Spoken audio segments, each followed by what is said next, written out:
So I've been using the Mi Mix 2 for the past 3 days, so I have a pretty good idea about my overall feelings about the phone. So first, I want to talk about how much better this phone feels in the hand compared to the first Mi Mix. Though I liked the first phone a lot, it was ultimately a bit too boxy and heavy for me to use as my daily driver. The Mi Mix 2 weighs 185 grams, that's 20 grams lighter than the Mi Mix 1. It's also curvier all around and fits in the palm better.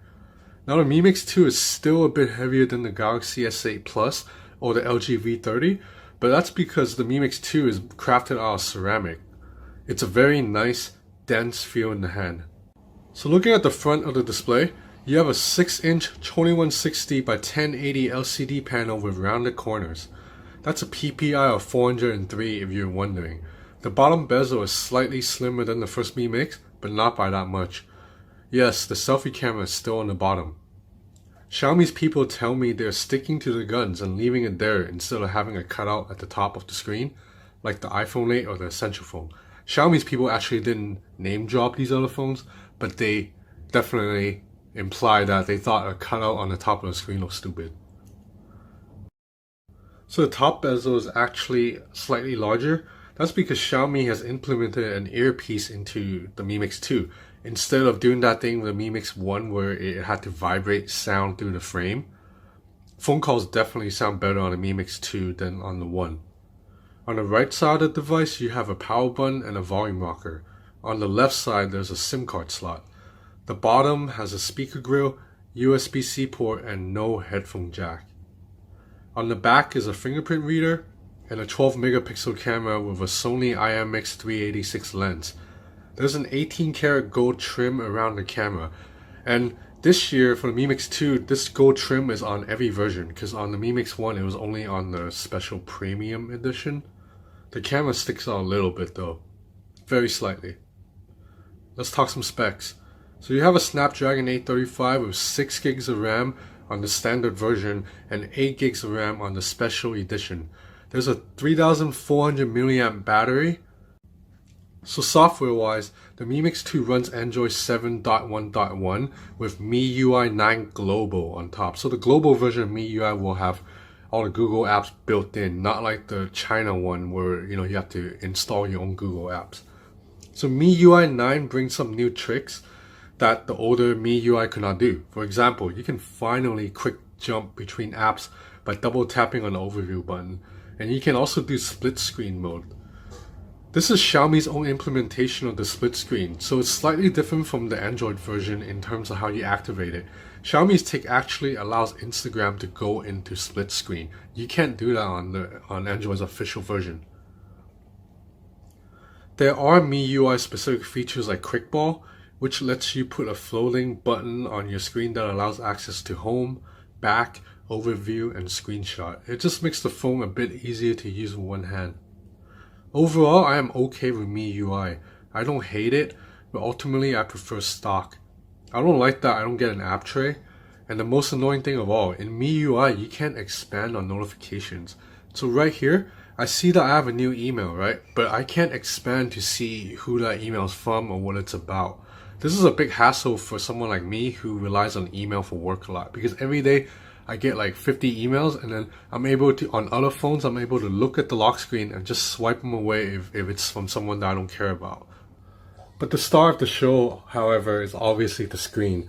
And this 6-incher looks great. I mean, it's not an AMOLED panel, so the blacks aren't as deep, but the colors still look very punchy to me, and overall the image is very crisp. I mean, maybe my opinion is influenced by this video that I'm watching right here right now. But you'll notice that this video actually doesn't fill up the entire screen. That's because this is an 18:9 aspect ratio, while most content on the web is still 16:9.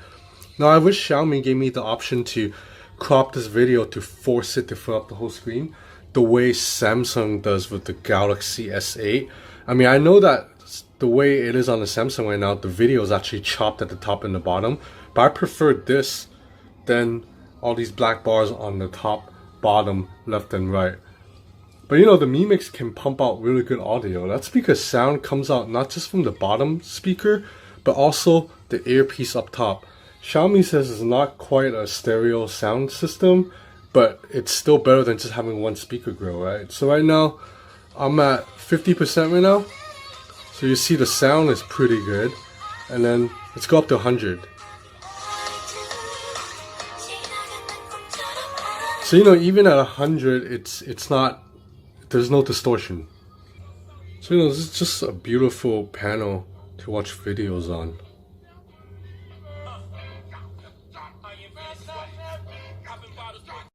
So the camera on the Mi Mix 2 is the exact same hardware as the main camera on the Mi 6.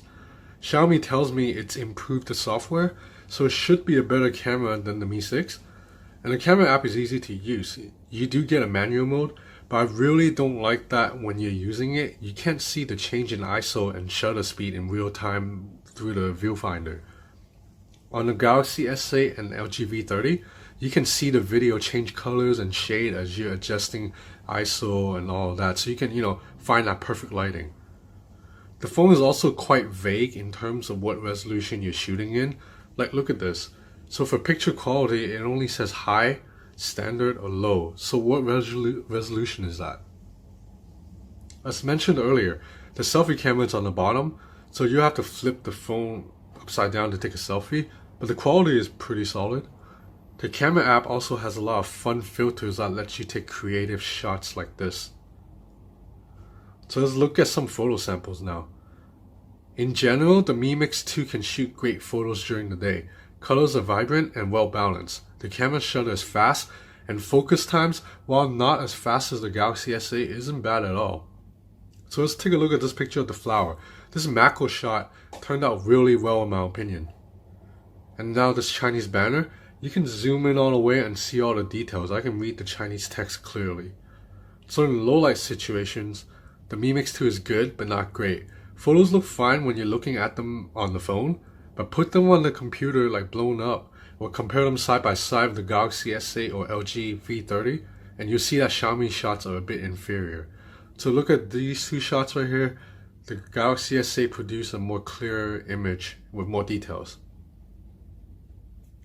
So moving on to video samples, the Mi Mix 2 has 4-axis OIS, and while it works well during the day, it doesn't seem to work at night.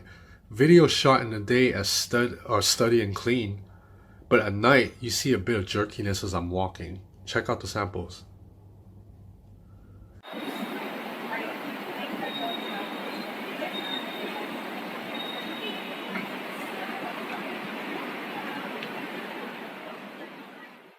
The phone can record very impressive slow motion videos though. The footage here is almost as good as the slow motion videos I shot with the Sony Xperia XZ Premium. So you know, with a Snapdragon 835 and 6 or 8 gigs of RAM, the Mi Mix 2 is a performance powerhouse. I mean, I used this phone heavily for 3 days. Recording a lot of videos, editing videos, I opened a bunch of apps, I played a lot of games, and the phone didn't lag on me at all. This is a much faster phone than the Samsung Galaxy S8, which is laggy as hell. And you know, battery life is excellent too. So over 3 days, I think I averaged about 5 hours of screen on time. I would basically go out all day for like 12 hours and then come home with like 35% battery life. It's pretty amazing. So there are some things I don't like about the phone. I don't like having to use a dongle if I wanted to use my wired headphones. And not being able to expand on the notifications drives me crazy. I wish there was waterproofing too. And I'm not a fan of the overly shiny reflective back that attract fingerprints.